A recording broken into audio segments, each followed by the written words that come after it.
18वीं लोकसभा चुनाव में भारतीय जनता पार्टी 240 पर ही सिमट गई, लेकिन कम से कम एनडीए को वहाँ 292 यानी बहुमत से ज़्यादा सीटें आई, जिस आधार पर बहुमत की सरकार बनाने में भारतीय जनता पार्टी एनडीए के रूप में सफल हो गई। यहाँ वह अपने मन से कानून भी बना सकती है, लेकिन शनिवार को राज्यसभा के 4 मनोनीत सदस्यों के कार्यकाल के समाप्त हो जाने के बाद राज्यसभा में स्थिति एक बार फिर से प्रतिकूल हो गई है। यहाँ भारतीय जनता पार्टी के 86 और एनडीए के 101 सांसद बचे हैं। इस स्थिति को अगर देखा जाए तो फिर सवाल यह उठने लगता है कि क्या भारतीय जनता पार्टी जो लोकसभा में कानून बनाएगी वह राज्यसभा में जाकर अटक जाएगी। इसे अंकगणित के दृष्टिकोण से देखने पर तो सीधा सीधा लगता है कि भारतीय जनता पार्टी लोकसभा में जो कानून बनाएगी वह राज्यसभा में फंस सकती है। लेकिन कहते हैं कि राजनीति में अंकगणित से ज़्यादा केमिस्ट्री मायने रखता है। आइए जानते हैं कि राज्यसभा की केमिस्ट्री क्या कहती है और क्या भारतीय जनता पार्टी एनडीए राज्यसभा से अपने कानूनों को पास कराने में सक्षम हो सकेगी। भारतीय जनता पार्टी के नेतृत्व वाली एनडीए लोकसभा में पारित अपने विधेयकों को राज्यसभा में पारित करवाकर कानून बनाने में सक्षम हो पाएगी या नहीं, इसे जानने के लिए राज्यसभा सांसदों की मौजूदा स्थिति देखना बहुत ज़रूरी है।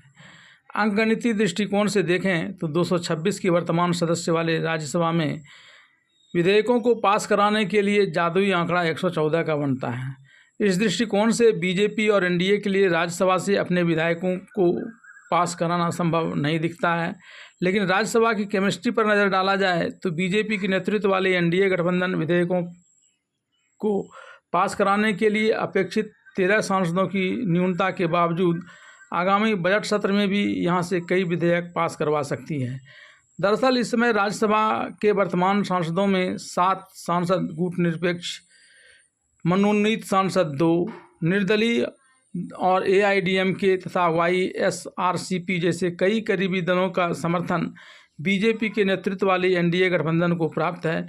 इनके सहयोग से राज्यसभा में किसी विधेयक को पास कराने के लिए 114 सांसदों में से 13 सांसदों की कमी को आसानी से पूरा कर लिया जाएगा।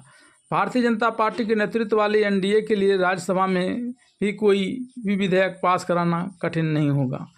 राज्यसभा में संप्रति 19 पद खाली हैं। इसमें 4 मनोनीत और 4 जम्मू कश्मीर से हैं, जहां भी राष्ट्रपति शासन है। ऐसे में विधानसभा सदस्यों के द्वारा निर्वाचित होने वाले 11 सदस्य बच जाते हैं। इन निर्वाचित होने वाले सदस्यों में से असम, बिहार और महाराष्ट्र से 2-2 तथा हरियाणा, तेलंगाना, मध्य प्रदेश, राजस्थान और त्रिपुरा से 1-1 सदस्यों को चुना जाना है।